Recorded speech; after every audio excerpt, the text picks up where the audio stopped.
Tá indo? Acho que agora tá indo. Ok. Beleza, turma. Bom dia. Novamente. Agora para a posteridade. Para todos sempre. Deixa eu começar aqui falando, lembrando algumas coisas para vocês. A gente vai voltar a esse assunto aqui antes, mas eu quero começar por aqui, tá? Lembrando, na aula passada a gente falou essencialmente duas coisas, né, João? Primeiro, eu tentei fazer com vocês uma definição mais ou menos informal do que a gente vai chamar de um sistema digital. Lembra lá, tá? Primeira coisa, para mim aqui, tá? Para todos os efeitos aqui pra gente. Um sistema era uma ideia de uma caixa preta. Ele realiza uma determinada função. Essa é a primeira coisa que caracteriza a caixa preta. E a segunda coisa que caracteriza a caixa preta é o que eu chamei lá de interface. E a interface tem duas partes, tá? A interface é caracterizada pelo que entra, que tipo de informação que entra aqui, tá? E que tipo de informação que sai daqui. E a caixa preta ela pega uma informação, mistura ela, distorce ela, chacoalha ela, massageia a informação e produz uma nova, tá? Produz uma nova. Tudo bem? É isso que a gente definiu aqui como um sistema, tá? E aí, para todos os efeitos aqui, a gente representa essas informações aqui. Eu vou chamar de X as entradas, vou chamar de Y as saídas aqui, tá? A gente representa tanto as entradas quanto as saídas com funções. Mesma coisa que vocês viram lá em cálculo 1, cálculo 2, cálculo 3, cálculo tudo, álgebra linear, todo o estudo das funções, tá? E aí aqui tem meio que duas coisas que a gente chama de digital, para todos os efeitos, tá? Na maioria das vezes, cuidado com o que eu tô falando, não é sempre, mas na maioria das vezes, tá? A informação que tá entrando aqui, ó, a entrada da função é o tempo. O tempo tá passando e tá acontecendo alguma coisa, tá? Na maioria das vezes, não precisa ser assim. Exemplo, tá? Exemplo. Eu espero que eu esteja gravando minha voz aqui agora, tá entrando minha voz aqui no microfone, e eu espero que esteja gravando. É um sinal que no tempo tá alguma coisa acontecendo, tá? Alguma coisa está acontecendo. Então seria minha voz ali no tempo, tá? Quando vocês olham a imagem que tá ali na tela, reparem que tá, tipo, esquece o tempo aqui agora, pensa numa fotografia mesmo, tá estática ali a imagem que vocês estão vendo ali na tela aqui agora, tá? A gente pode pensar que a entrada isso aqui pode ser representado por uma função, a informação que vocês estão vendo aí na tela desenhada pode ser uma função cuja entrada é uma posição aí na tela, uma posição no espaço, nessa tela aí, tá? Uma posição qualquer. Repare que é bidimensional, inclusive, a entrada, mas isso é mero detalhe. Uma posição qualquer e a saída da função, a cor naquela posição. E aí tem algumas posições aí. Sei lá, tem uma regiãozinha aqui que é preta. Tem uma regiãozinha aqui que tem cor branca. E assim por diante, tá? Totalmente plausível a gente fazer esse tipo de coisa também. Tudo bem? Não precisa ser necessariamente o tempo. E repare, a entrada não precisa ser necessariamente uma variável de unidimensional. Pode ser várias dimensões essa coisa aqui, tá? Tudo isso está embutido aqui dentro, tá? Mas, quando a entrada é o que a gente chamou de contínuo, tá? Aquela ideia de continuidade, tá? Entre dois elementos qualquer. Primeiro, tá? Os elementos aqui a gente vai ter meio que uma noção de ordem para eles, na maioria dos casos, tá? Quando entre dois elementos quaisquer, eu sempre posso continuar criando novos ali no meio deles, a gente vai chamar isso de contínuo, tá? Aí vem a ideia de tempo contínuo, ou de espaço contínuo, ou enfim, o que quer que seja, tá? Mas, às vezes, a gente representa a saída com uma coisa que não é contínua. Por exemplo, tá? O estado aqui do computador que está na minha frente. Computador que está na minha frente. A tela dele pode estar abaixada ou pode estar levantada para usar. Repare que tem um monte de coisa no meio do caminho. Tem várias posições que ela pode assumir, tá? Mas, para todos os efeitos aqui, a forma como a gente usa esse tipo de equipamento aqui, como é que é o seu nome, filho? Oi? Luiz. A forma como o Luiz usa o equipamento dele que está aqui na minha frente, ou você fecha e bota na bolsa e vai embora, ou tá lá na mesa e você não vai usar mais, você fecha, e ele tá fechado, ou você abre, bota numa posição e fica ali. certo? É meio que isso. Ou tá fechado ou tá aberto, tá? Então perceba, a gente pode representar esse tipo de informação aí, ó, meio que ao longo do tempo aqui, ou tá fechado, eu escolho um símbolo para ele e aí ploto aqui, sei lá, pode ser um número qualquer, o número 1, número 0, número 10, qualquer número, escolhe um número, bota aí.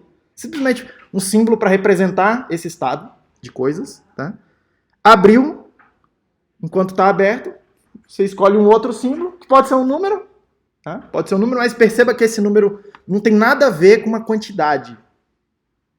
Tudo bem? Não tem nada a ver com quantidade, é simplesmente um símbolo que você está escolhendo, que tem determinadas propriedades, tá? Um vem antes do outro, não sei o quê, um é maior que o outro, aquela coisa toda. Você pode somar os números, aquela coisa toda, tá? Mas você está fazendo isso para representar uma coisa que não tem nada a ver com uma quantidade. Simplesmente um estado de algo acontecendo. Tudo bem?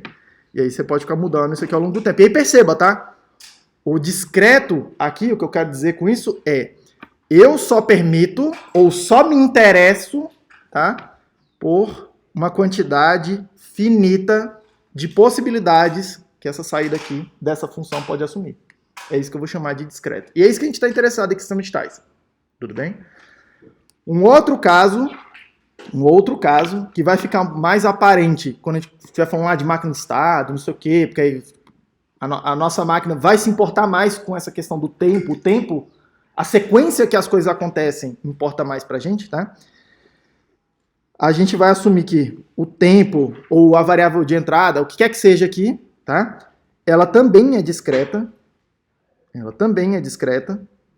E a variável de saída é discreta. E, sei lá, eu posso usar os inteiros aqui para representar isso, os inteiros aqui, os naturais, ou sei lá, um conjunto qualquer que capture essa noção de que tem alguma informação que faz sentido nesse instante aqui, tem alguma informação que faz sentido nesse instante aqui, mas no meio deles aqui não faz sentido nenhum perguntar sobre qual é a saída da função nesse instante aqui, ó, no meio de dois tracinhos aqui. Não faz o menor sentido fazer essa pergunta. A gente vai chamar isso de tempo discreto ou de espaço discreto. E aí, de novo aqui, tá? Não precisa ser só o tempo. Pode ser qualquer coisa. Por exemplo, a imagem que está aqui é literalmente isso. Tem uma determinada... Essa imagem que eu estou vendo aqui na minha frente, que vocês estão vendo aqui, é uma imagem discreta. O computador pensa nela assim, tem um determinado pixel. Se chama inclusive de pixel, né? O pixel é uma posição qualquer aí, nesse espaço aí, ó, que vocês estão vendo, bidimensional, tá? Só que ele está discretizado. Tem o pixel 1, tem o pixel 2, tem o pixel 3, tem um pixelzinho aqui qualquer, aqui em alguma posição, e aí eu pinto ele lá, tá? E fica bem visível, eu não estou conseguindo dar aqui, ó. Fica bem visível se eu aproximar bastante lá. Vocês estão vendo que é uns quadradinhos, né? Quando eu dei bastante zoom assim na parada, ó. Tá? Eu tô vendo bem de perto, tô vendo uma região bem limitada ali daquele espaço, tá? Repare que, ó, se eu fizer um pontinho qualquer aqui, ó, eu não consigo pintar uma bolinha mais perfeita. Ah, que vocês não estão vendo. Eu não consigo pintar... Eita. Aí, ó. Eu não consigo pintar uma bolinha perfeitamente aqui. Eu só consigo usar esses quadradinhos aí, tá? Tem alguma coisa ali, ó, naquele quadradinho que tá um pouquinho mais claro. Tem uma outra informação do lado dele, mas no meio dos dois não tem nada. E aqui a gente está representando com um quadradinho todo preenchido, tá? Todo preenchido. Mas internamente lá que o computador está pensando. Tem alguma coisa que de alguma forma representa um dos quadradinhos ali. E aí aquele quadradinho, para todos os efeitos do computador, é tipo um ponto. Um pontinho ali, tá? Ele desenha aqui na minha tela um quadradinho todo preenchido porque a gente não consegue ver um ponto. Só por isso, tá?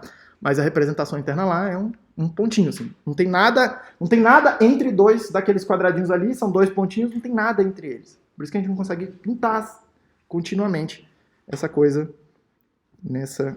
E por que eu não estou conseguindo? E por que eu não estou conseguindo voltar? É uma grande incógnita. O negócio está temperamental hoje. Pronto. Tudo bem? É isso que a gente está chamando de digital. Essa noção aqui, eu estou sendo bem informal, mas vocês estão para vocês pegarem a ideia. Tá? Não estou tão interessado numa definição altamente precisa e formal. Tá? No início do curso aqui, a gente vai se importar muito pouco com o que está entrando aqui. Tá? A gente vai se importar muito pouco com o que está entrando aqui. Tá? Vocês vão ver que No começo, o que vai entrar aqui para mim é uma coisa que eu vou chamar de bit. Eu vou tentar melhorar o que a gente vai chamar de bit hoje, tá? Mas vai entrar alguma coisa que eu vou chamar de bit, ou uma sequência de bits, ou uma outra coisa que é composta por esses bits, algum tipo de informação que é composta por esses bits, tá? E o que vai sair aqui também uma combinação dessas coisas que eu vou chamar de bits. Tudo bem? É isso que eu vou tentar melhorar hoje com vocês. Mas a gente vai se importar muito pouco com o tempo no começo. Vocês vão perceber isso, tá? As coisas, eu vou até falar assim, o que acontece quando entra isso? E se mudar para isso? E se mudar para não sei o quê? É como se tivesse acontecendo uma sequência de coisas, tá? Mas a gente tá basicamente ignorando que o tempo existe. São fotografias aqui, tá? Um pouco mais para frente no curso, a gente vai se importar muito mais com isso, com a questão do tempo. A gente vai incorporar essa coisa do tempo, tudo bem? E aí eu vou pedir um favor. Alguém podia pegar o... João, faz um favor para mim, por favor. Liga o ar-condicionado aqui. Esse aí. Liga os 3 aí pra gente, por favor. Só um já liga os 3? Ou... Não, tem que apontar pra lá depois fazendo uma coisa. E...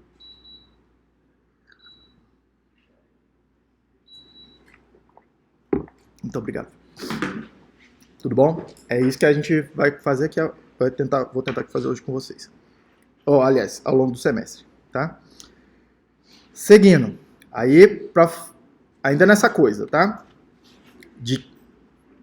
Eu quero tentar agora aqui, mostrar pra vocês o que é a ideia do bit, tá? Mas pra isso, e aí eu vou partir da ideia, eu vou lembrar uma coisa que vocês já sabem. Mas que vocês não pensam muito. Vamos pensar de novo nessa coisa, tá? Quando eu escrevo, ou quando eu desenho, melhor ainda, quando eu desenho alguma coisa, tipo isso aqui na tela, aqui, 7, 3, 2, 5. Nenhum de vocês, nem eu mesmo, eu não consigo olhar para essa sequência aí, esse desenho que está na tela, e eu vou insistir nisso, é só um desenho que tá aí, tá? Mas eu não consigo olhar para essa parada e não pensar, 7.325. Tipo, na lata, assim, tá? Na lata, tudo bem? Mas eu queria que vocês começassem a olhar essa coisa de volta como que ela é, são só símbolos. E a gente tem uma certa convenção para determinar o que significam aqueles símbolos, tá? Por quê? Símbolos, o mesmo símbolo vai querer dizer coisas diferentes. E eu até vou melhorar isso aqui, ó. Vou apagar isso aqui e botar 7 aqui também, tá? Por quê? São só símbolos. Reparem uma primeira coisa que eu queria que vocês reparassem, tá? Vocês olham para isso aí e vocês leem 7.725.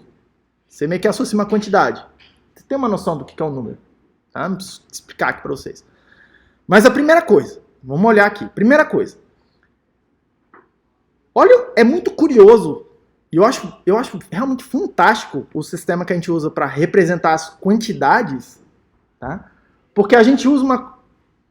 Quantas quantidades existem? Quantos números tem, João? Assim, esses números naturais, né, que a gente usa para contar. Quantos tem? Infinitos, né? Você sempre pode estar num número e dizer qual é o próximo, certo? Essa é a noção dessa ideia do infinito.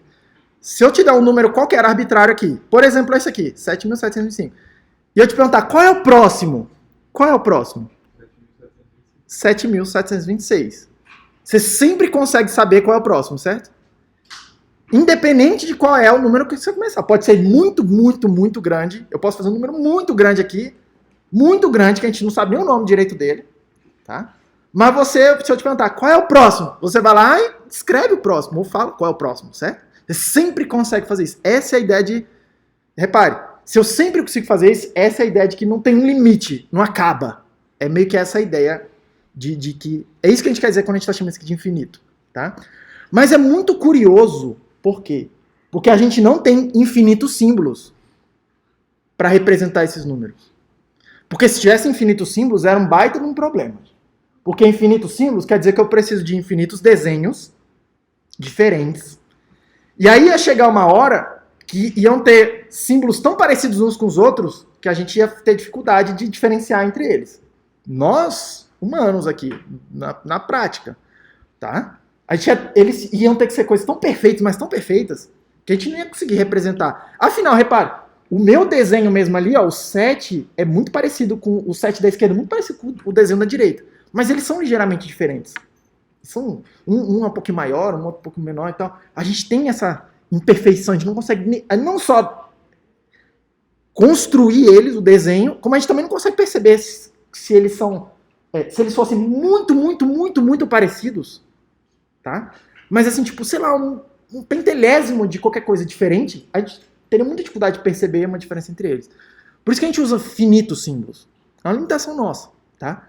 Só que olha que curioso. Quais são os símbolos que a gente tem aqui, tá? A gente tem 10 símbolos. 0, 1, 2, 3, 4, 5, 6, 7, 8 e o 9. A gente usa 10 símbolos para representar infinitos números. Aí vem a pergunta, cara, como é que a gente faz isso? Tá? Como que a gente faz isso? Você sabe fazer isso? A gente pega, aqui hoje, a gente usa um sistema que a gente chama de posicional. A gente vai escrever os símbolos numa determinada sequência e a posição deles diz para mim o que eles significam. Tá? Esse 5 aqui, ó, esse 5, ele está representando uma determinada quantidade, que é a quantidade 5. Esse 2, ele está representando uma determinada quantidade, 20. Nessa posição aqui, ó, 20. Ele não está representando duas coisas, uma quantidade tipo 1 mais 1. Não, naquela posição, aquele símbolo significa outra coisa. Significa 20 coisas. 20 unidades de alguma coisa. Nessa posição aqui, esse 7 representa essa quantidade aqui, ó, 700. Nessa posição, o mesmo símbolo, e é isso que eu quero enfatizar muito aqui com vocês, o mesmo símbolo representa uma coisa diferente. Representa uma outra quantidade, 7.000. E assim por diante. E assim por diante. E aí, quando você lê essa coisa aqui, que quantidade é essa aqui? Uai, é 7.000 mais os 700, que é aquele 7 está representando ali, mais os 20, que aquele 2 está representando, mais 5, que aquele 5 está representando. Essa é a quantidade que você pensa. Você faz tudo isso automaticamente na tua cabeça já hoje. Você já faz tudo automaticamente. Tá? Por que eu estou desmembrando essa coisa aqui? Porque eu vou trocar esses símbolos. Eu vou trocar esses símbolos aqui. Tá? E aí, só que eu vou continuar usando essa exata mesma regra que vocês já usam. Não só para representar quantidades, como para representar outras coisas, como para fazer operações com esses caras também, com esses números aí. Afinal, para que serve o número? Por um lado, para representar quantidades. Mas também, eu quero somar eles, né? Eu quero poder operar com esses números. Eu quero subtrair 2 números. Eu quero saber, tipo assim, tem, sei lá, um copo e uma caneca. Sei lá, tem 3 containers de coisa aqui na minha mesa. Eu quero dividir eles em 2 pessoas. Sei lá, posso dividir assim, por exemplo. 2 para um lado, 1 para o outro. Eu quero fazer uma operação, algum tipo de operação com esses caras aí. As operações numéricas estão acostumadas. Porque eles estão careca de saber. E aí, para que a gente usa isso? Para representar toda a física, para fazer, sei lá, processar uma imagem. E aí você clica lá, e aí a imagem que você tirou, a fotinho que você tirou o selfie lá, vira uma outra coisa bonitinha. Aí tem uma coisa falando comigo aqui. Opa. Vira alguma coisa bonitinha, aí faz um filtro, aí faz alguma coisa colorida, ou então você tá lá no Instagram, aí filmando, não sei o quê, aí tem uma coisa que bota um óculosinho na sua cabeça e sai, sei lá, pop-upzinho de unicórnio, que você abre a boca e faz, e sai aquela língua gigante, não sei o quê. Aquele tipo de coisa lá nada mais é do que a gente somando, subtraindo, não sei o quê. E aí hoje eu vou mostrar pra vocês aqui, tipo, nada mais é do que ficar mexendo com esses símbolos aqui. Nada mais é do que ficar mexendo com esses símbolos aqui, tá? Tudo bem, gente? Estão tranquilos, tá?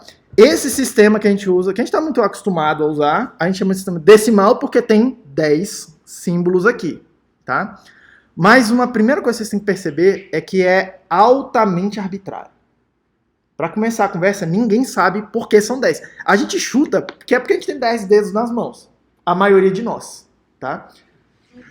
Tem 10 dedos nas mãos. Vocês são difíceis, né?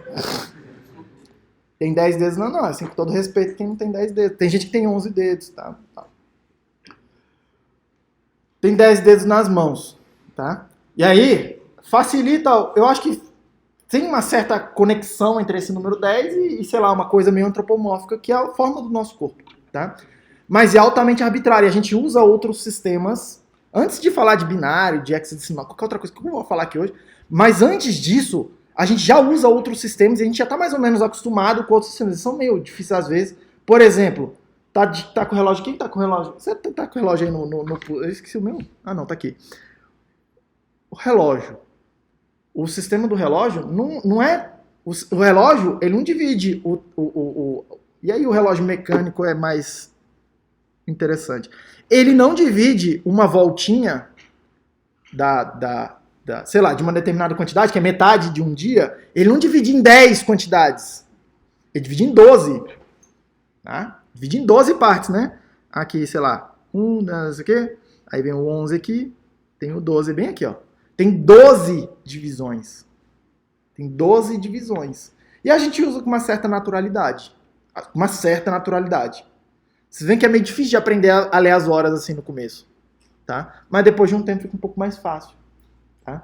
Não é difícil pensar assim, que hora que é a aula? 10 da manhã, 14 horas. Tipo, 14 horas. 2 horas depois do meio-dia. Que é metade do dia, que é o 12 horas. Não é muito difícil pensar nisso. Assim, depois de um tempo. Você se acostuma. Tudo bem? E é a mesma coisa que eu vou tentar fazer com vocês ao longo do semestre. Eu vou mostrar outros sistemas e eu vou tentar fazer com que vocês se acostumem com outros sistemas. Tá bom? Outro sistema de representar quantidades. Outros, que é um sistema extremamente útil para a gente fazer máquinas. Tá? Cada um desses sistemas aqui, numéricos, ou para representar, aqui eu estou falando muito de número, para representar números, quantidades, tá?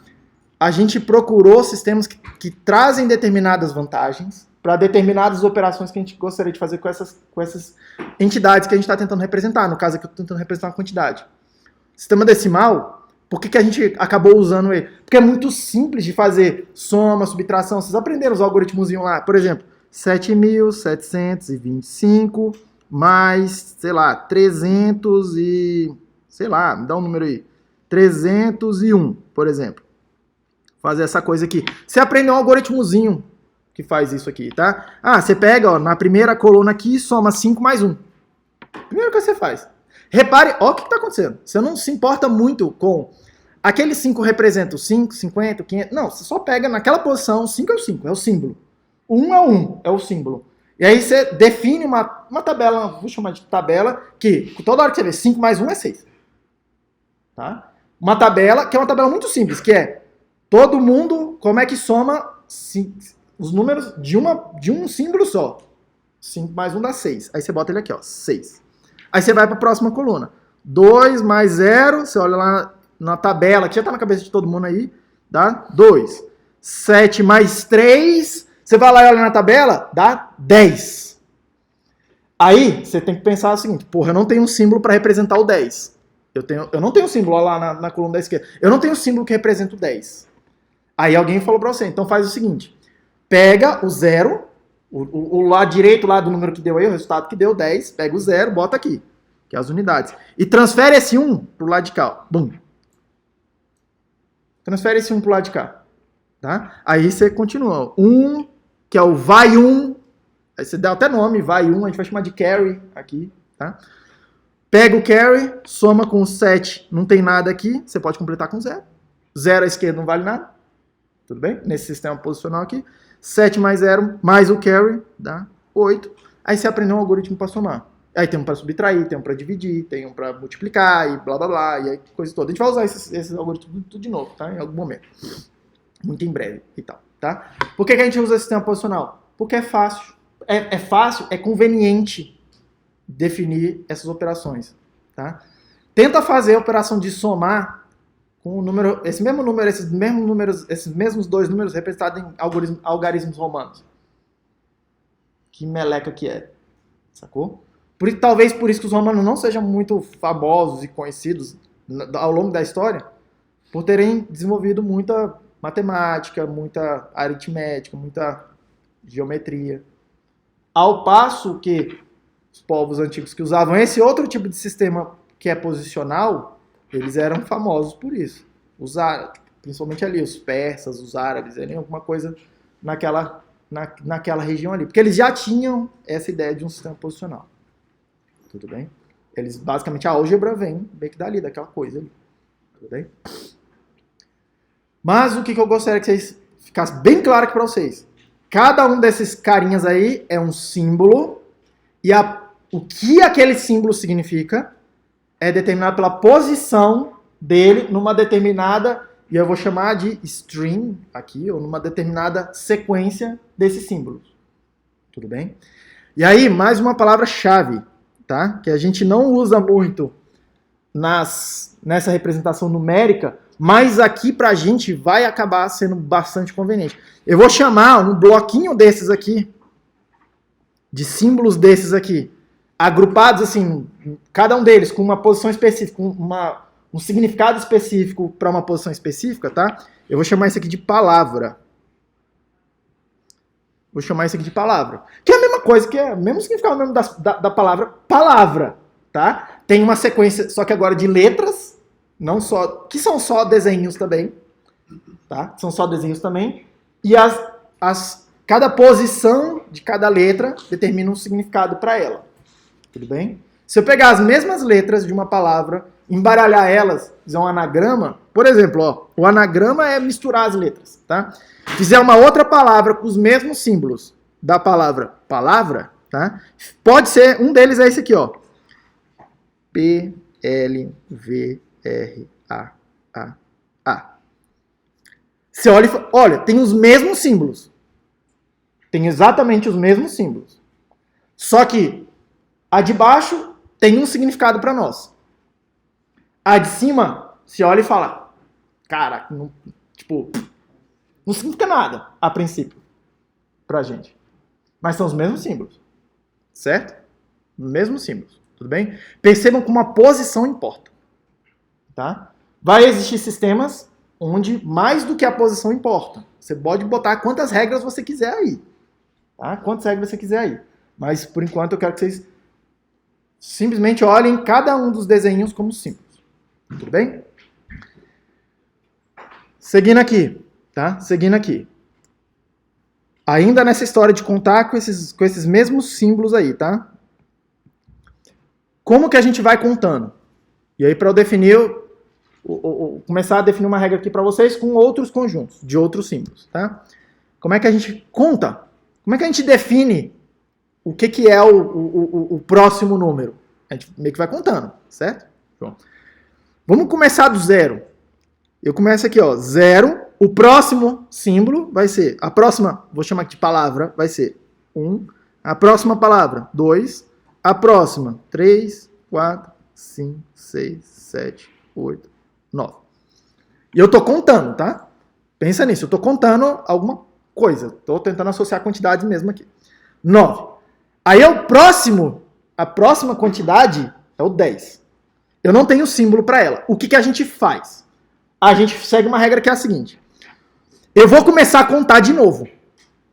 Essencialmente, eu vou começar a contar de novo. Então eu vou botar o 0, que é o primeiro da sequência. Só que eu preciso indicar, eu indico, que eu já passei por essa sequência toda uma vez. E aí, como é que a gente indica isso? A gente bota um do lado de cá, né? É isso que a gente faz. E aí a gente conta de novo. 1, 2, 3, 4, 5, 6, 7, 8, 9. E aí eu vou para a próxima quantidade. Aí a gente segue a mesma regra. Vou começar de novo uma nova contagem, do zero, seguindo aquela mesma sequência. E eu vou indicar que eu passei pela sequência toda 2 vezes agora. Tá? Aí você vai. 20, 21, blá, blá, blá, blá, blá, nanana, até você chegar no 99. Aí o que você faz? Você fala assim, vou continuar contando, vou fazer a mesma coisa, vou começar a contar do zero de novo. Só que eu preciso indicar que eu já passei 10 vezes pela parada. Opa, mas não tem o símbolo 10 para botar aqui, ó, nessa posição. O que eu faço então? Eu vou indicar que eu passei uma vez, em toda a sequência desses caras aqui, ó. Fiz todo esse processo aqui uma vez.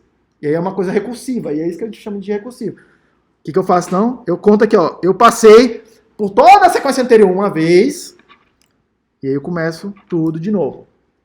E aí a gente vai e segue nessa brincadeira. Tudo bem? Vai e segue nessa brincadeira, tá? Como é que eu faço para contar se eu tiver menos símbolos? E é isso que eu quero agora com vocês. Que aqui a gente vai usar basicamente 2 sistemas, tá?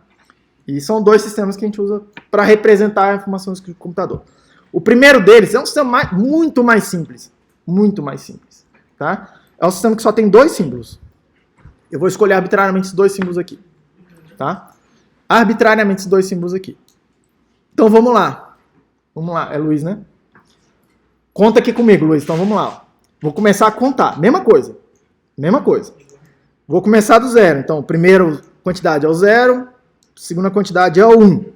Aí eu quero ir para o próximo, o 2. A quantidade de 2 coisas. Só que eu não tenho mais o símbolo 2 aqui, ó, para continuar. O que eu faço? Começa a contar de novo, não é assim?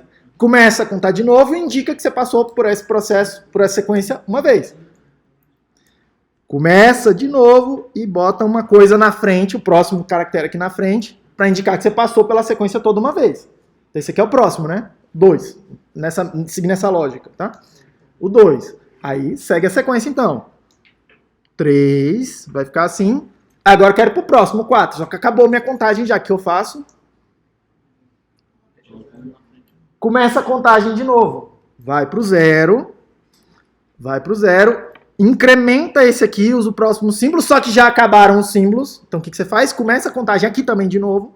Então aqui vai aparecer o 0. E indica que você já passou pela contagem dessa segunda coluna uma vez. 1. Então meio que esse aqui deve ser o próximo número nessa regra, né? Segue então o baile. 1, 0, 1. Acabou meus símbolos. Começa a contagem de novo. No 0. Usa a segunda coluna para indicar que a gente já passou pela contagem da primeira coluna. Terminou, né? Então aqui, ó, 1. E a última coluna está indicando que eu já passei pela contagem da segunda coluna uma vez. Então mantém ele aqui, ó. 1, 1, 0.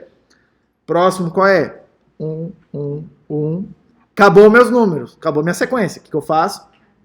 Reparem, é a mesma regra que vocês já estavam fazendo. Só que a regra é um pouco mais tediosa aqui, porque ela anda mais rápido, né? Ela anda um pouco mais rápido, tá? E aí, olha só o negócio aqui. Vocês já entenderam a lógica. Aí, eu vou escrever em vermelho, entre aspas, as quantidades. Porque a gente foi fazendo uma sequência e eu fui falando, ó, esse aqui tá aqui para representar o 0. Em vermelho, o número que a gente está acostumado, decimal, a quantidade, tá? Esse aqui tá aqui para representar o 1, esse aqui tá para representar o 2, esse o 3... Esse aqui eu inventei pro 4, esse pro 5, esse pro 6, esse pro 7. Todo mundo tá vendo o que tá acontecendo? É isso que aconteceu, né? Posso fazer uma tabelinha que associa um com o outro. E aí repare que isso aqui também é uma propriedade relativamente importante. Eu consigo mapear uma representação na outra. Eu consigo mapear uma representação na outra, que é o que eu acabei de fazer. Tá? Esse mapeamento que eu fiz aqui é altamente arbitrário, que eu fui seguindo com vocês, é uma regra meio que vocês já conhecem. Mas vocês podem fazer o mapeamento do jeito que vocês quiserem. E a gente vai fazer outros mapeamentos. O 6 vai ser representado de outra forma. O 7, o 8, o 10, o 2, o 3, a gente vai usar outros tipos de representação também para eles. Mas por enquanto, guarda essa. Guarda essa aqui, que é para ser familiar para vocês. É para ser estranho não ter mais símbolos para usar. Tá, também. Isso é para causar um estranho. Mas a regra é para ser familiar. Tá? A regra. Se você tiver na dúvida, você sempre pode ir contando. Sempre pode ir contando a parada, seguindo a mesma regra. Já vocês vão começar a ficar mais rápidos com isso. Tá? Vai começar a ficar natural para vocês, meio que contando em binário. Vai ficar mais natural para vocês. Pergunta. Ah, não? É que você fez assim, ó. Tudo bem, gente? Tudo bem? Olha só um negócio aqui. Do lado...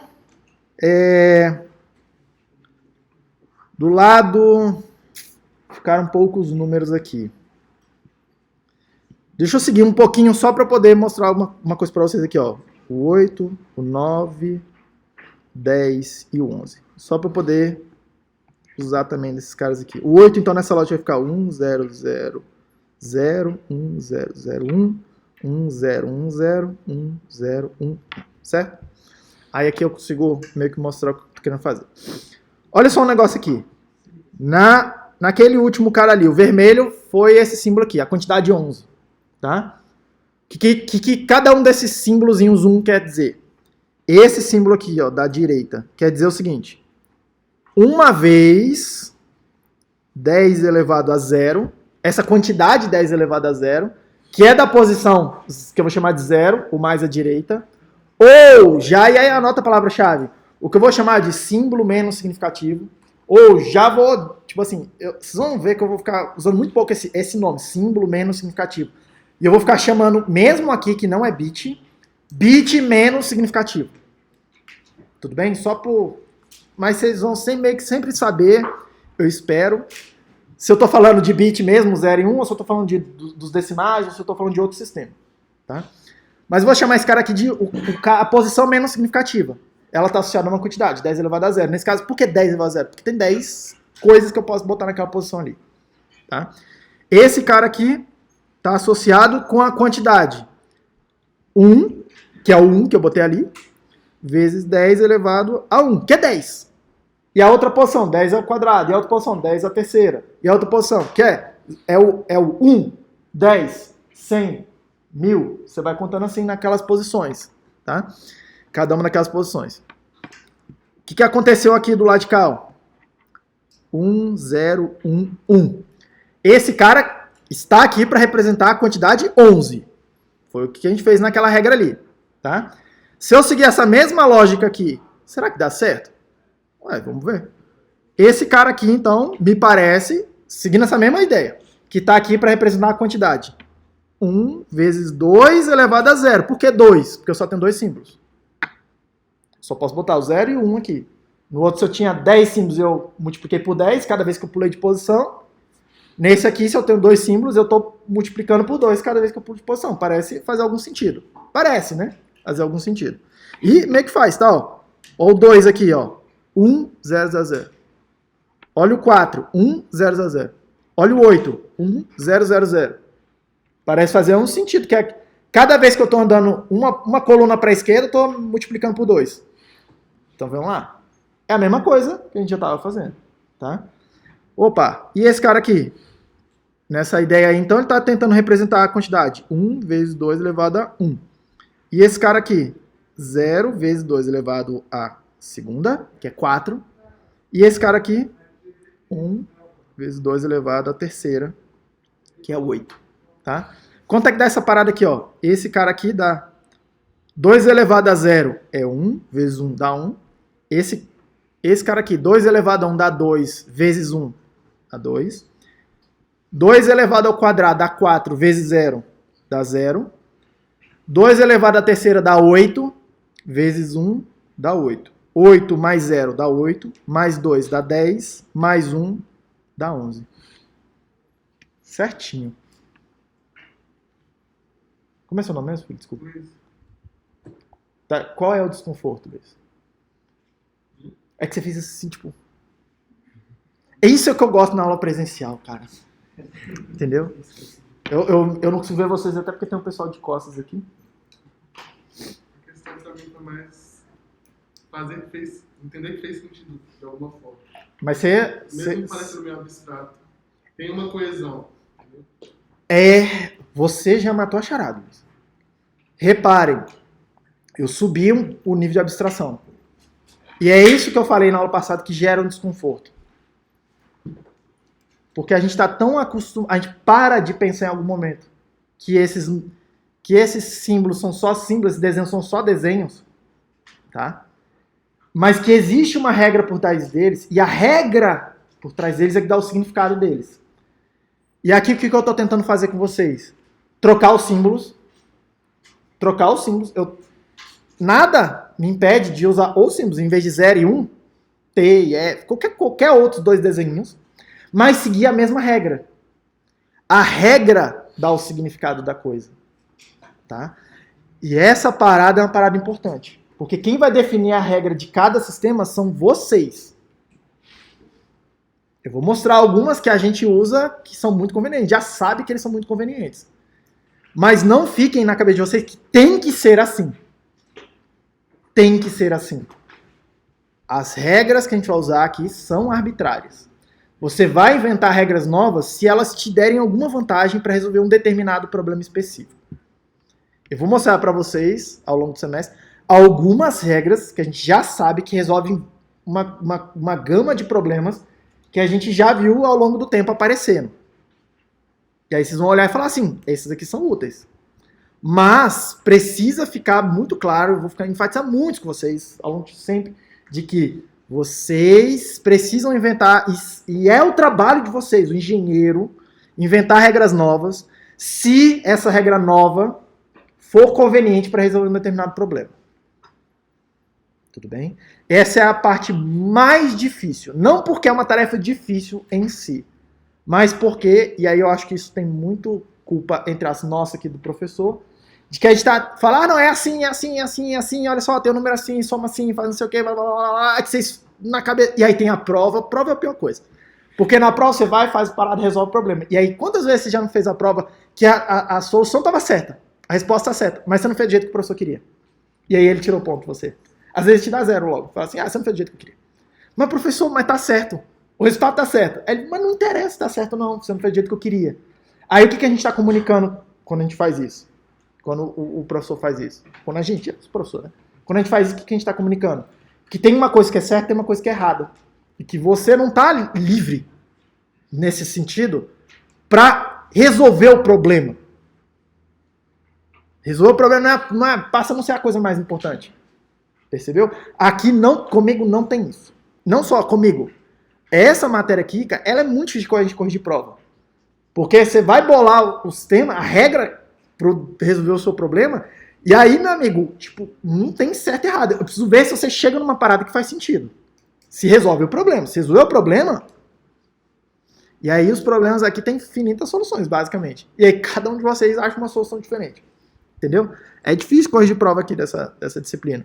Mas coloca logo, tipo, que essas regras são arbitrárias, que você pode bolar as suas. Tudo bem? Obviamente, eu vou mostrar aqui, de novo, aquelas que o tempo mostrou que são convenientes para uma gama de problemas razoavelmente comum, razoavelmente grande. Tudo bem, gente? Alguma dúvida até aqui sobre história de sistema posicional? Todo mundo já aprendeu a contar em binário aqui agora. Todo mundo já aprendeu a contar em binário aqui agora, certo? Vou fazer na gravação não vai aparecer muito bem aqui agora o que eu vou fazer com vocês, mas todo mundo olha para mim. E eu gostaria vou gerar um outro desconforto. Tá? Vou gerar um outro desconforto aqui. Mas vem comigo, porque é um desconforto que é esses desconfortos que vão te colocando no mindset correto, eu acho. Vai tipo, subir um pouco o seu entendimento do que você já sabia. Eu acabei de falar aqui, sei lá, uns 20 ou 30 minutos atrás, de que eu entendia, ou pelo menos a gente tem uma certa noção intuitiva de que esse escolha do sistema decimal de 10 símbolos tem um pouco a ver com que a gente tem 10 dedos nas mãos. Ou pelo menos a gente chuta que deve ser por causa disso. Tá? É uma coisa que faz sentido, ninguém sabe. Eu queria tentar falar para vocês, mostrar agora aqui para vocês que o sistema binário, ele faz tanto sentido quanto para os 10 dedos que a gente tem nas mãos. Agora, se você estava desconfortável com a abstração, segue comigo. Segue comigo. Vou repetir, esses símbolos aí, 0, 1, 2, 3, essa coisa toda, são altamente abstratos, o significado deles. E a gente usa eles, quando a gente está lá na matemática, eles são entidades em si mesmos. A gente não discute o que o número significa. É um número, ele tem propriedades e a gente opera com essas propriedades. Mas não é para isso. Mas quando a gente sai desse mundo da matemática, é que nós não somos matemáticos, nós somos engenheiros. E vocês são engenheiros no futuro? Então vocês são dessa mesma raça que a minha. Eu não sei dizer se felizmente para vocês ou infelizmente, mas eu sei dizer que o mundo precisa de mais gente assim. A gente se importa. A gente usa isso para representar alguma coisa no mundo físico. A gente usa esses números para representar alguma coisa no mundo físico. Por exemplo, e aí voltando para aquele exemplo do começo lá, eu posso de alguma forma, dentro da minha máquina aqui que está à minha frente, eu quero representar se a tela está abaixada, porque aí eu quero que o sistema, entre assim, desligue, vá para um modo lá que economiza energia. Afinal, se a tela está abaixada do notebook, quer dizer que a pessoa não está usando. Quer dizer que eu posso desligar um monte de coisa lá dentro para economizar a bateria. Basicamente é isso. E eu quero que, de alguma forma, ela saiba que eu abri a tela e aí ela me deu poder máximo aqui de poder usar a coisa. Liga tudo de novo aí dentro. Que agora eu quero utilizar os recursos. Seus recursos. Repare, eu poderia representar esse estado de coisas usando um desses dois símbolos. De novo, eu não estou interessado aqui, nessa aplicação específica, qual é o ângulo que a tela está. Porque a forma como a gente usa ela é ou está fechado ou está aberto. E aí quando a gente bota um determinado ângulo, e a gente fica paradinho lá. Pra gente tá aberto. A gente dá uma ajustada aqui, ó. Pra gente tem diferença, mas pro sistema, ajustar o ângulo da tela não tem a menor diferença. A tela tá aberta. É pra manter tudo ligado aí, tudo funcionando, certo? Pro sistema não faz a menor diferença. Pra esse problema aqui, ó. Pra essa aplicação específica. Tudo bem? Repare, eu poderia associar um desses dois símbolos com o estado da tela tá fechada, o outro com o estado da tela tá aberta. Luiz, é Luiz, né? É Luiz e Luiz? Luiz e Luiz, então tá fácil aqui pra mim hoje. Luiz, qual desses dois símbolos você quer que represente a tela fechada? Zero. O zero. Automaticamente o outro precisa representar a tela aberta, certo? Repare que por que você escolheu o zero fechado? Por quê? Acho que foi meio inato, intuitivo. Foi meio que tipo, zero é tipo o nada, tá desligado, né? Tá desligado. Absolutamente. Repare que tá certo isso que você falou pra mim, entre aspas, tá? Completamente razoável. Só que eu gostaria que agora você botasse na cabeça também, porque esse tipo de sistema vai ser extremamente conveniente, muito em breve, tá? A posição contrária, que é o que eu poderia ter escolhido. Eu falar assim, não, pra mim, eu gostaria de escolher o 1 para representar que a tela está fechada e o 0 para representar que a tela está aberta. Tá errado? Não. Tá errado? Não tá. É só outra representação. Agora, repare que é arbitrária essa escolha. Nesse caso, eu estou usando um símbolo de 2 para representar uma informação que só tem duas possibilidades mesmo, certo? E aí eu tinha só essas duas escolhas. Você concorda comigo? E não tem certo e não tem errado. A escolha que eu fiz é arbitrária. Agora, a partir do momento que eu escolhi, isso influencia a lógica do que eu vou fazer aqui para frente. E aí, se eu escolhi de um jeito e eu preciso comunicar, eu que escolhi, preciso comunicar isso para quem tá, para mim mesmo, inclusive, pode ser, ou para outra pessoa, que eu fiz essa decisão, que é arbitrária. Tudo bem? Altamente arbitrário. E aí eu gostaria que, e aqui tá a essência do que a gente vai chamar de bit. Vou repetir esse problema que parece tão trivial, mas as coisas mais triviais, muitas vezes elas escondem coisas extremamente profundas, que tem muitas implicações. Isso que eu quero dizer, profundas, tá? Olha esse problema aqui. Eu tenho eu quero representar uma determinada informação. A tela está fechada ou a tela está aberta. Para esse sistema, para esse problema, é a única informação que interessa, certo? E só tem duas respostas possíveis. Se eu te perguntar aqui agora, Luiz, qual é o estado do sistema agora? Ligado? Não. No seu? Sua representação. Ligado, então é 1. Se você fosse o sisteminha aqui, ó, lembra o sistema digital? A entrada aqui, eu tô te perguntando qual é o estado do sistema. É meio que a pergunta. Tô te consultando. Qual é o estado do sistema? Né? Você vem aqui e fala para mim. 1. A entrada aqui, ó. Pergunta. Tá? Eu não vou fechar, porque senão vai dar uma baita bagunça. Mas vamos todos imaginar que eu vim aqui e fechei a tela. Tudo bem? Aí eu te faço a mesma pergunta. Luiz, qual é o estado do sistema agora? 0. Aí olha o que o Luiz fez, tá? Repare que a mesma pergunta, mas feita em um outro momento. A mesma pergunta feita em outro momento. A resposta foi outra. Tá vendo? Aí, olha só o negócio aqui. Olha só o negócio aqui. Repare que eu estou fazendo a mesma pergunta sempre. Para esse sistema que me diz se está aberto ou fechado, só tem uma pergunta que faz sentido. Qual é o estado do sistema agora? É a única pergunta que faz sentido, certo? Porque o sistema não sabe mais nada. Eu não sabia responder outra coisa. Certo? Eu não sabia responder outra coisa. Se eu te perguntar aqui agora, você é o sistema que só sabe responder isso, tá? Quanto que é 1 mais 1? Exatamente. O Luiz fez assim, ó. Não sei. Tinha aquela expressão de tipo, não sei. É exatamente. Não sei. Por que você não sabe? Porque uma pergunta não faz sentido para esse sistema aqui. O sistema não sabe responder isso. Tudo bem? Se o sistema só tem uma pergunta que eu posso fazer, só tem uma pergunta que eu posso fazer para o sistema, cara, eu não preciso nem representar. Eu não preciso usar nada para representar essa pergunta aqui, ó. Eu só preciso perguntar. Fazer a pergunta falando e eu combinar um outro sinal, fazer assim, por exemplo, e aí você me dizer o estado da coisa, é igual, não é? E aí a única coisa que você fica esperando é quando é que chega a pergunta, quando é que chega a consulta. Percebe? Repara que eu não preciso nem representar isso. Essa coisa.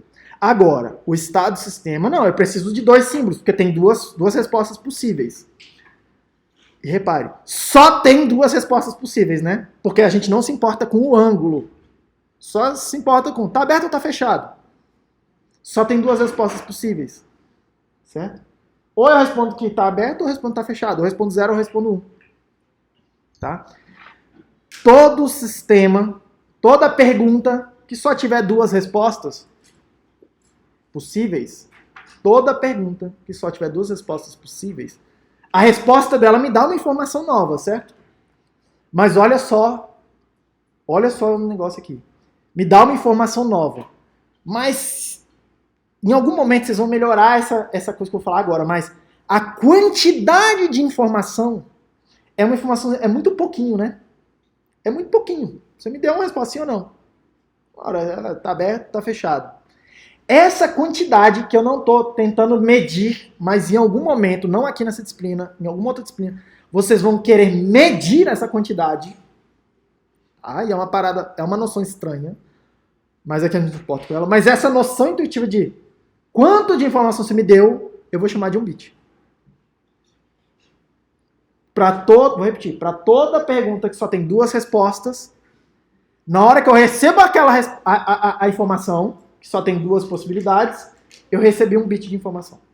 É isso que a gente vai chamar de bit. O bit não é aquele 0, não é aquele 1.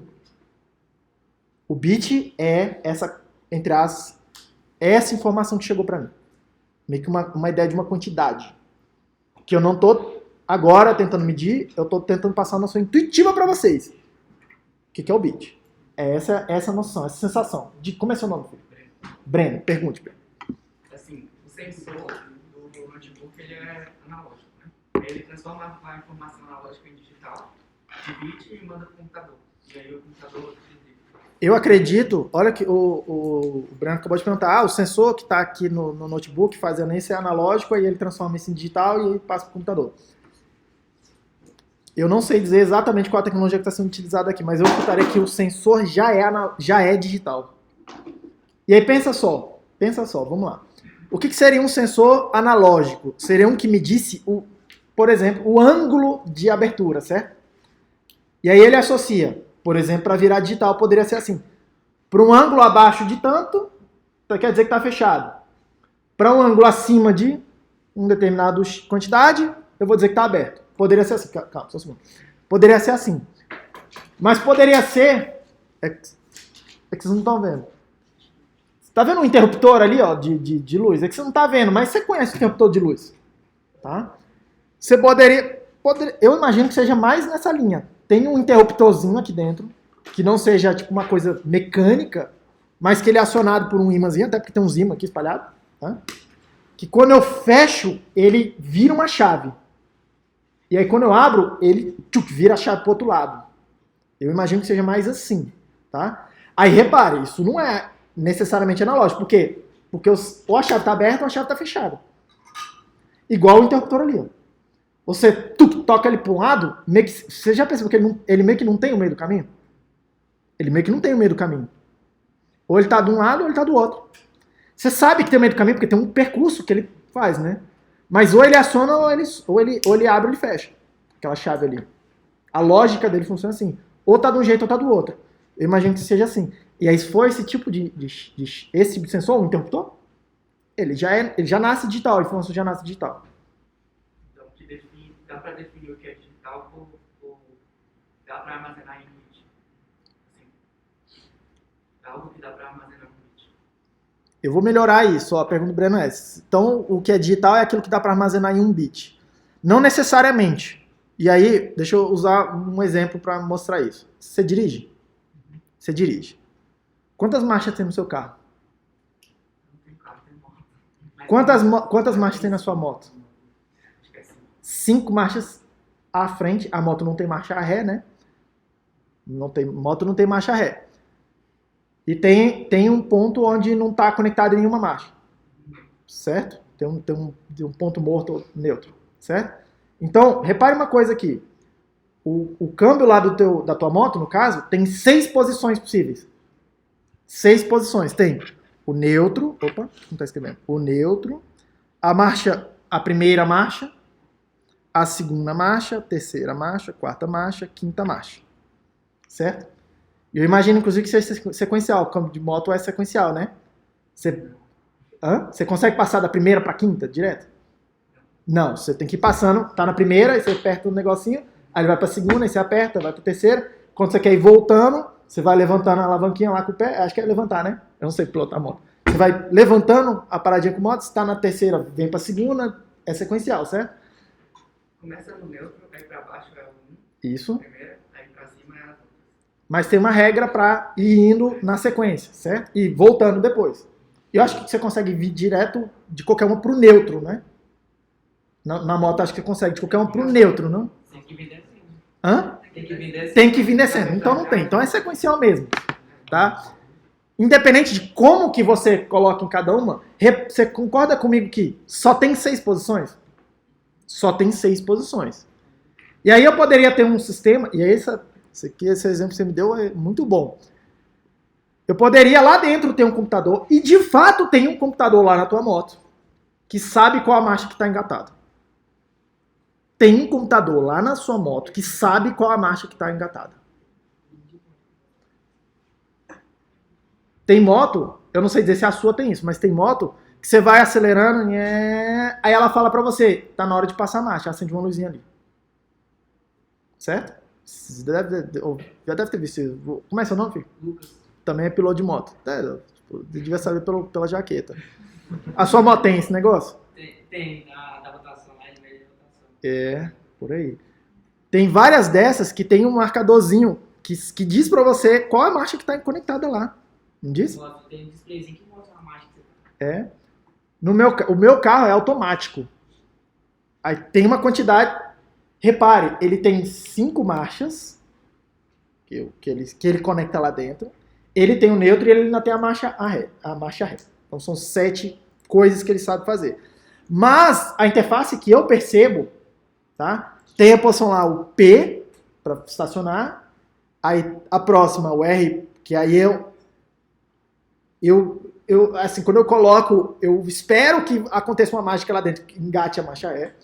Aí a próxima é o N, que eu espero que ele engate o neutro, tipo assim, desconecte a parada. A próxima é o D, é o drive. E aí eu coloco naquela posição e eu só vou andando, e a parada faz o que tem que fazer.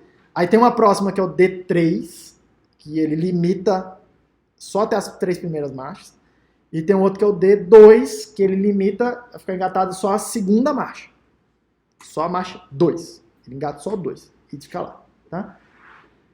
Na hora que eu mexo a alavanca, aparece no display do carro, no display que eu estou vendo na minha frente aqui, qual é a posição que a alavanca está. Aparece uma luzinha lá, tem uma coisinha. O carro sabe onde que eu botei a alavanca. Só tem uma quantidade finita tem uma quantidade finita de posições que eu posso colocar. Tá? Por quê? Porque o carro usa essa informação para fazer alguma coisa. A moto usa essa informação para fazer alguma coisa. Tá? Que coisa, aí é uma parada bastante complicada lá de controle de injeção de combustível, de ar, blá, blá. Tudo bem? Mas olha só o negócio aqui. Se tem um computador lá dentro e ele precisa dessa informação, a gente precisa de alguma forma representar isso de uma forma que o computador saiba. Representar isso. São finitos símbolos, são finitas posições, certo? A gente pode inventar aqui um símbolo, aqui, um código aqui agora para isso. E é uma palavra-chave, código para isso. Vamos lá, Breno, né? Usando os bits aqui, ó, usando só esses dois símbolos, 0 e 1, tá? Qual código você quer usar para representar esse cara aqui, ó, o N? 0.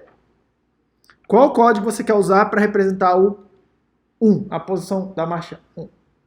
1. Beleza, então vamos lá. O 1. Qual código você quer usar para representar isso aqui? Qual? Escolhe do jeito que você quiser. Não tem certo e não tem errado. Repare como é difícil. Não, é sério, é assim, difícil você falar assim, cara, o que eu faço agora? Ó, calma. Só um segundo. Vou melhorar aqui. Ó o que o Breno fez. Ele pegou o que é o óbvio mesmo, assim, é o trivial. Ele pegou e falou, tem dois símbolos, então vou começar a distribuir. Eu vou pegar o primeiro símbolo e vou botar um 0 ali. Vou pegar o segundo símbolo 1. Só que aí tem mais coisas que eu quero representar do que símbolos que eu tenho para representar essas coisas. Aí eu esbarrei num problema. Rapidão. Você já meio que matou a charada, mas vamos melhorar. Acabaram os símbolos e ainda tem coisa que não está representada. Acabaram os símbolos e ainda tem coisa para representar. Volta lá na contagem. Quando acabam os símbolos, o que a gente faz? A gente bota mais símbolos, né? Olha lá, a gente bota mais símbolos. Tudo bem? Vamos voltar então aqui. Vamos voltar aqui, Breno. Usando dois símbolos. Porque você começou tentando com um só e aí acabou. Com dois símbolos. Com dois símbolos, tá? Qual que você vai escolher para ser o N? 0, 0. Qual que você vai escolher para ser o 1? Qual que você vai escolher para ser o 2? 1, 0. Qual que você vai escolher para ser o 3? Qual que você vai escolher para ser o 4? Acabou. Não, calma. Quem falou 1, 0, 0 aqui? É nessa linha. Mas olha só um negócio que eu acabei de falar para vocês.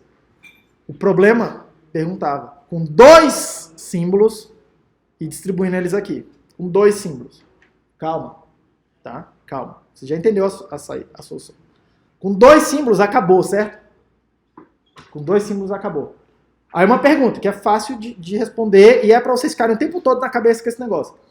Quantas combinações diferentes de dois símbolos eu tenho? De duas posições eu tenho com dois símbolos? Tá escrito já ali, ó. Conta lá. 4. Certo? 4. 0, 0, 0, 1, 1, 0, 1, 1. 4. Tá? Desculpa, como é seu nome, meu filho? Jordan. Desculpa? Jordan. Jordan matou a charada, porque ele virou e falou assim, qual que você vai usar pro 4? Aí ele já mandou 1, 0, 0. O que você tá fazendo? Você já percebeu, todo mundo já percebeu. Eu preciso de mais. Eu preciso de mais poder de representação, preciso de mais combinações. Só que só com 2 eu só tenho 2 elevado a 2 combinações. 4. Só que eu quero representar 6 coisas. Acabou os números. Acabou as combinações. Não tem. O que eu faço? Uso mais. Você sempre pode botar mais. Aliás, entre aspas, tá? Entre aspas. Aqui, por enquanto, você sempre pode botar mais. É porque a gente vai limitar isso. A gente vai limitar isso em algum momento. O que eu faço, então? Vamos para mais símbolos. Então, vamos lá. De novo, Breno. É a tua moto. Com 3 símbolos. Qual que você vai escolher? Qual combinação você vai escolher para o N? Qual combinação você vai escolher para o 1? Qual a combinação para o 2? Qualquer uma, não? 0, 1, 0. Qual combinação você vai usar para o 3?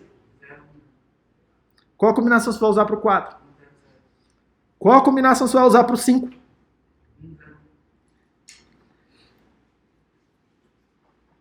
Aí deu, né?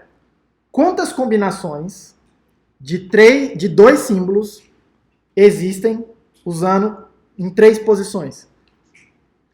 Eu não sei perguntar isso no termo técnico lá que vocês estudaram em combinatória. Eu acho que é combinação de 3 tomadas 2-2 ou ao contrário, de 2 tomadas... Não, é de 3 posições tomadas 2-2. Quantas combinações tem? Quanto? 8. Tá escrito aqui, ó. Aqui, ó. Tem o 0, 0, 0, 0, 0, 1, 0, 0, 1, 0, 0, 1, 1, 1, 0, 0, blá, blá, blá, até chegar nesse aqui, ó. Do 0 até o 7, tem 8 coisas. Todo mundo viu? 8 tem mais do que 6. Certo? 8 é mais combinações do que as 6 que eu preciso. Aí deu para resolver o problema, certo? Teria algum problema eu escolher diferente? Eu Edil, sou diferentão, eu falo assim, o Breno, sei lá, não gostei. Não gostei. Vou escolher diferente, vou escolher assim, ó. 1, 1, 1, 1, 1, 0, 1, 0, 1, 1, 0, 0, desculpa, 0, 1, 1, 0, 1, 0, porque eu sou todo ao contrário.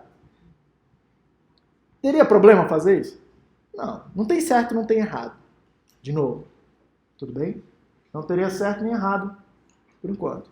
Tem escolhas que talvez sejam mais convenientes? Talvez sim. Talvez sim. Tá? Mais convenientes que as outras. Pergunta isso.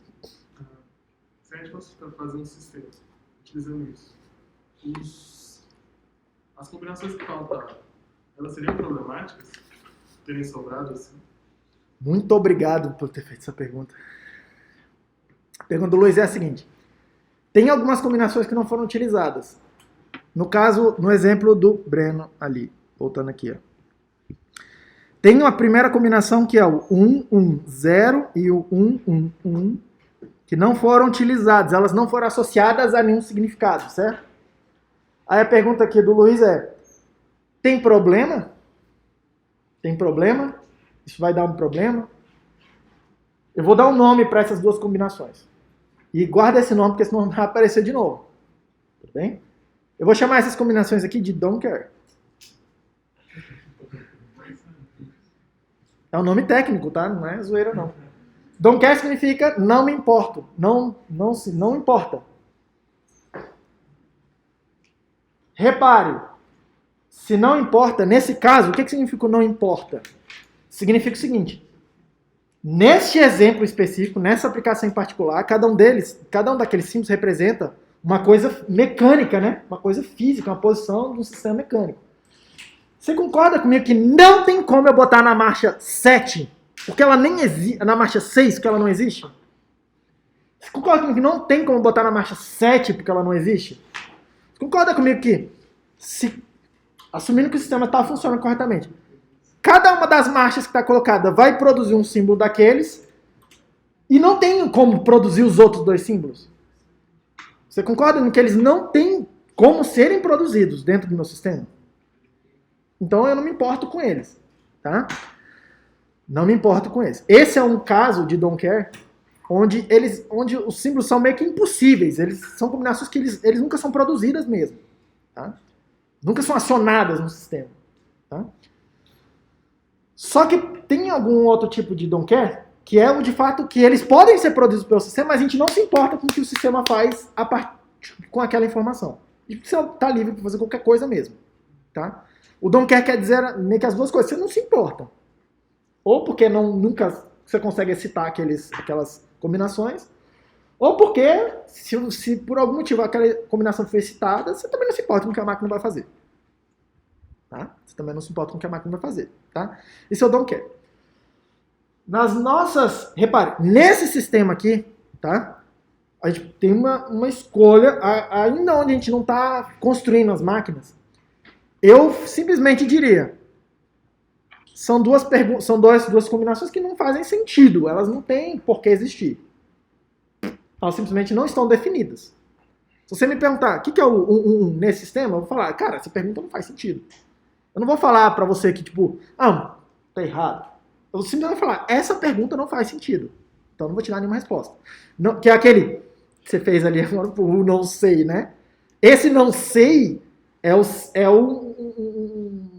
meio que um sintoma é uma pergunta que não faz muito sentido. É uma pergunta que não faz sentido para esse escopo que a gente definiu de problema.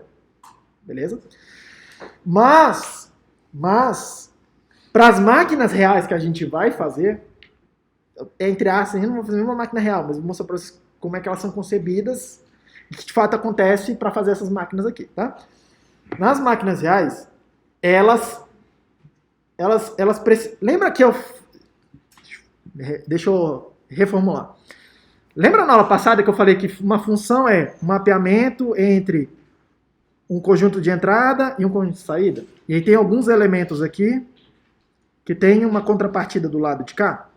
E aí eu dei nome, eu falei o seguinte: se todos os elementos do conjunto da entrada, do lado esquerdo, se todos eles têm uma contrapartida do lado direito, por exemplo, sei lá, assim, ó, tá? Eu chamei essa função de total. Lembra disso? Todas as entradas têm uma resposta. Todas as perguntas têm uma resposta. Pode pensar assim. Se tiverem elementos aqui que não tem uma contrapartida lá do outro lado, elas não foram mapeadas, eu vou chamar essa função de parcial. Esse aqui é um exemplo de função parcial. Tá? Esse aqui é um exemplo de função parcial que a gente acabou de definir. Tudo bem? Para algumas determinadas entradas... Para algumas determinadas entradas aqui, tem uma correspondência no mundo físico. Assim, uma coisa mecânica lá. Tá? Mas tem entradas que não foram mapeadas. Essa função é parcial. Agora, a máquina que a gente faz, ela sempre é uma máquina total. Elas,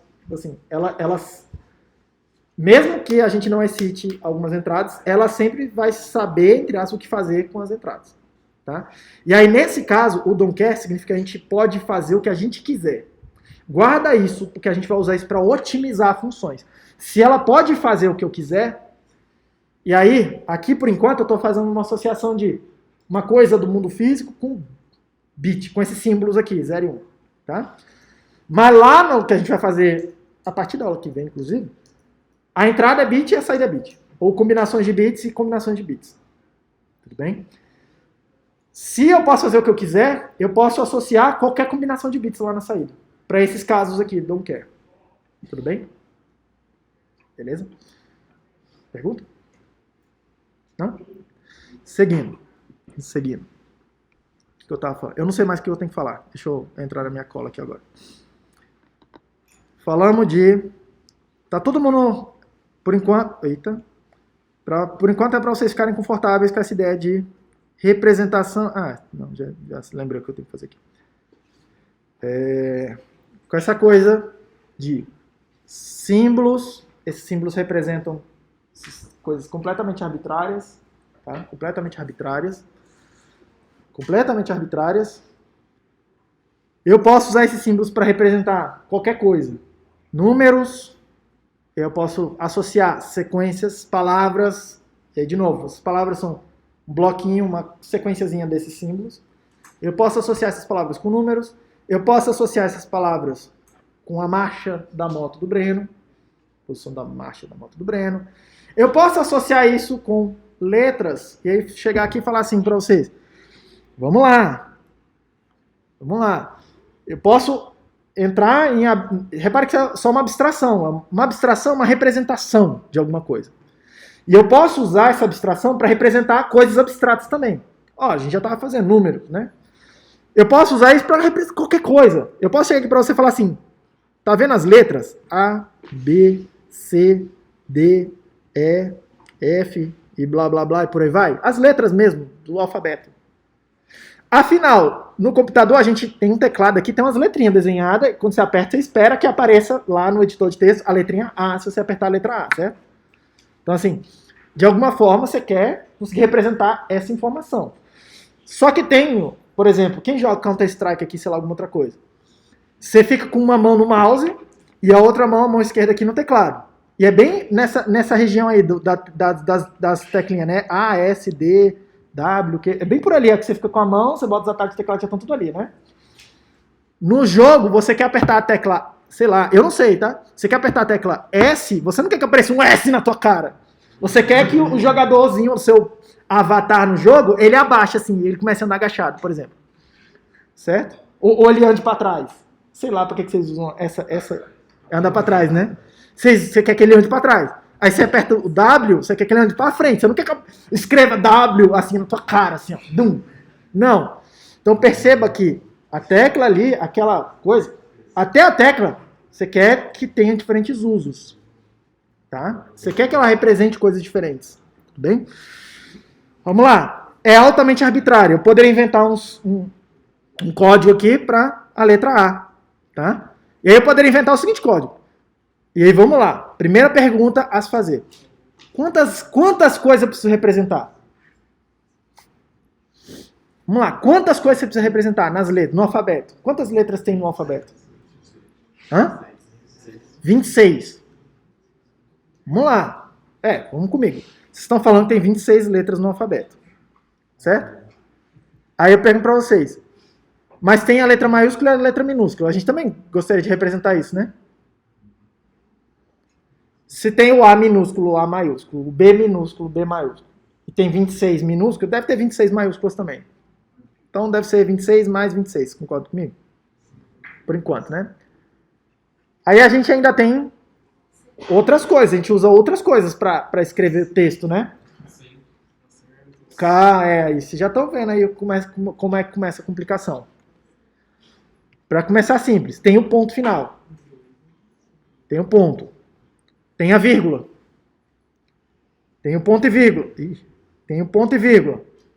Tem o dois pontos. Tem o, sei lá, o hífen. Tem o travessão. Tem o underline. Tem o parênteses. A gente usa o parênteses. Tem o parênteses. Aí tem dois símbolos para os parênteses. Tem as aspas, né? Sei lá. Tem aspa simples, tem aspa dupla. Tem para um lado, tem para o outro. Tem os acentos. E aí começa um problema. Vamos lá, vamos comigo aqui. Tá? Começa um problema. A gente pode falar assim, eu vou inventar um código eu vou falar que o A com acento é diferente do A. E aí eu dou dois códigos diferentes. Absolutamente ok, absolutamente tranquilo para isso. Tá? Ou eu posso falar assim, eu posso pensar uma lógica diferente, que é a nossa lógica, é assim que a gente pensa. A gente pensa, o A é sempre o A. O A é sempre o A. Só que tem o A sem nenhuma modificação e tem o A com uma modificaçãozinha. É meio que assim que a gente pensa. A gente, na nossa língua, tá? Assim que a gente pensa. Afinal, quando você escreve, por exemplo, secretaria, e quando você escreve secretária,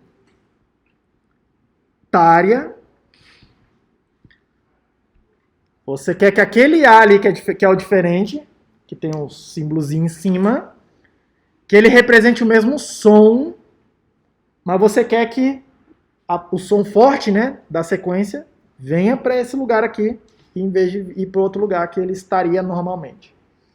Meio que você quer deslocar literalmente, você quer deslocar o acento. Você pode pensar assim, não, o A é o A e eu quero modificar o A. Então você pode pensar num outro sistema aqui. O A tem um símbolo e o acento, eu vou desenhar assim, ó. O acento tem um outro símbolo. E aí você quer juntar os dois. Numa sequência, por exemplo. Tá? Que é o que a gente faz no teclado, né? No teclado eu aperto primeiro o acento. Primeiro eu indico lá, vai vir um modificador. Então eu indico isso para minha máquina. Eu aperto o acento. E depois eu aperto a tecla A. E aí ele processa isso de alguma forma e desenha esses dois caras. Para de falar comigo. Desenha esses dois caras na tela de um jeito diferente. Tudo bem? E aí eu vou convidar todos vocês a olhar lá na Wikipedia. Vai lá na Wikipedia. Wikipedia tem muita coisa boa. Wikipedia em inglês, tá? E vocês vão olhar dois sistemas. Um chama ASCII. Inclusive eu vou botar, fazendo um parênteses aqui, eu vou botar todos vocês aqui numa turma do Teams, e aí eu vou mandar uma palestra de um cara, eu esqueci o nome, acho que é Bob, Eu acho que é Bob Dylan o nome dele, tá? Mas é alguma coisa Dylan, não lembro o nome dele. Ele é um programador, ele tem umas palestras muito boas, cara. E é uma palestra que fala sobre plain text, né? Tipo, como é que representa o texto? Tá? E aí ele vai fazer um histórico para vocês de como é que foi essa representação dos caracteres alfanuméricos. Até chegar na... Ele vai primeiro falar um pouco de código Morse, que é uma das primeiras representações que apareceu. Tá? Código Morse. Ele vai falar... Ele não fala lá, mas tem uma outra representação extremamente interessante. Vale muito a pena vocês olharem, que é o Braille. Como é que é o sistema Braille para representar os caracteres. O Braille é um que usa esse tipo de estratégia aqui. Ó. Ele tem um modificador, ele tem um símbolo, que é o modificador, e aí ele modifica a letra que vem depois. Tem um símbolo que modifica para falar se a letra que vem depois é maiúscula ou minúscula. E por aí vai. Tá? Ele usa essa estratégia. O código Morse não tem essa ideia, só tem as letras, é meio que tudo minúsculo, vamos chamar assim. É bem limitado mesmo. Depois apareceu um sistema que a gente chama de ASCII, que foi um dos primeiros sistemas que se padronizaram. Porque olha só um problema que aparece. Se é altamente arbitrário, Breno, a escolha dos símbolos, eu, que estou trabalhando numa empresa, vou lá, faço o sistema e eu uso um determinado código. Invento meu código e faço. Como é seu nome mesmo? A Lara trabalha numa outra empresa, em outro país, que tem outro problema, representar outros caracteres. Ela vai lá, faz o sistema dela, e aí o meu sistema não conversa com o dela. Porque eu pego sei lá, você digitou um texto aqui, um livro. Aí eu pego o seu livro, que está codificado com o seu sistema, e tento abrir no meu sistema, vai virar um monte de sujeira, né? Porque o meu sistema, ele vai olhar aqueles bits, aqueles símbolos, tá? Aquelas sequências, e vai representar de acordo com a regra que eu inventei, mas não é a mesma regra que você usou para codificar. E aí o que acontece? Aquelas paradas que vocês já viram acontecer. Você abre um texto e tá todo zoado. Os caracteres tudo estranho, tudo louco. Tá? Por quê? Porque alguém usou uma codificação que não é a codificação que você está usando para ler a mesma coisa. Os mesmos símbolos significam coisas diferentes. O ASCII foi um padrão americano que aí acabou, durante muitos anos, meio que virou o standard, o padrão. Tá? É um padrão de 7 bits. É um padrão de 7 bits. Tá? E aí depois dele veio o ASCII estendido, que usava o 8º bit, tá? O 8º bit, e a gente vai falar sobre esses tamanhos de palavra padronizado em algum momento. Ele usava o 8º bit para meio que mudar, para dizer assim, eu estou numa tabela tal, estou numa outra tabela e tal, não sei o que, aí meio que estende isso para outras possibilidades. Tá? E aí depois disso vem meio que o código que a gente usa hoje. E aí repare, tá? Tinha centenas de códigos. Afinal, o ASCII ele foi pensado os caracteres da língua americana. Tá? A gente chegava aqui no Brasil, a gente já tinha um problema, porque a gente não usa, a gente usa mais coisas. A gente usa os acentos, tem o C cedilha, a gente usa mais coisas. Chega lá nos russos, que usam outro alfabeto, aí me fala, cara, tipo, ferrou, porque eu não tem nenhum símbolo aqui pra mim. Chega lá na Grécia, que usa outro ainda alfabeto, porra, o que eu faço? Aí começou a ter um monte de padrão. Tá? E isso é um baita problema. Isso é um baita problema. E a internet, ela foi exacerbando esse problema, porque antes as coisas eram meio contidas assim mesmo. Mas aí com a internet, vocês acessam a parada, a informação foi produzida no mundo inteiro. Tá? E aí os sistemas começou a precisar que eles fossem mais interoperáveis, assim, tá? Eles tivessem uma combinação mais mundial. Assim. Em algum momento, uma galera parou e falou assim, cara, vamos fazer um padrão que meio que tenta englobar todo mundo? Tá? Esse padrão aí a gente chama de Unicode. Inclusive é um padrão que ele é muito extensível, tá? Dê uma lida sobre Unicode na Wikipedia, é bem interessante mesmo, tá? Bem interessante. E o Unicode está sendo estendido direto, tem extensão do Unicode. Principalmente, tá? Principalmente porque o pessoal aqui do Unicode resolveu integrar um alfabeto, tá? Um alfabeto que nasceu no Japão. Num sistema tinha um sistema lá de telefonia japonês, não sei o que lá, que tinha uma telinha e tal, não sei o que.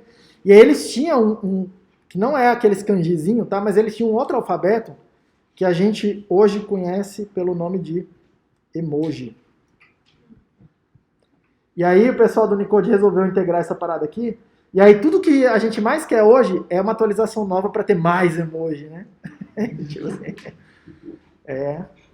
Tudo bem? Então tá embutido lá também nessa parada. É bem interessante. Eu, inclusive, vou mandar essa palestra para vocês de 1 hora, mais ou menos. Assistam lá, que é bem interessante. Tem tudo a ver com o que a gente está falando aqui. Tá? Falei pra caramba. Eu vou, inclusive, parar aqui agora. Tá todo mundo confortável com isso, gente? O que eu quero que vocês saiam daqui hoje, tá? Hoje, internalizando e ficando confortáveis com a ideia de que o que a gente vai ficar fazendo aqui é usar símbolos e manipulando símbolos, não necessariamente com um significado já pré-determinado para aquele símbolo. Tá? O que a gente vai fazer é usar símbolos para os mesmos símbolos, um conjunto muito limitado de símbolos, para representar tipo assim, conjuntos maiores, inclusive de outras coisas. Tudo bem? O que eu vou fazer na aula que vem? Que eu vou começar a falar na aula que vem. Eu vou colocar para vocês, eu vou começar a mostrar para vocês o que a gente vai chamar de lógica booleana.